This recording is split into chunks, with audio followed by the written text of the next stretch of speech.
A subtle way to promote your content is to create a guide that is mostly comprised of other users' posts, but sneak your own posts in too.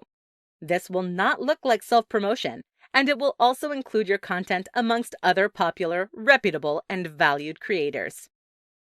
If you have a product that is available on the Instagram shop, you can create a product guide. In this, you can explain your product a little bit better. Perhaps the manufacturing process, your inspiration, the benefits, why you chose certain elements, and why it is perfect for your audience. You can even create a behind-the-scenes guide or even in making, all in order to further highlight your product.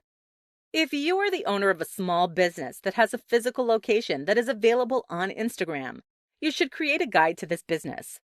If you have a cafe, perhaps, you could explain elements of the menu or elaborate on your coffee making process. Depending on your audience, they will love this.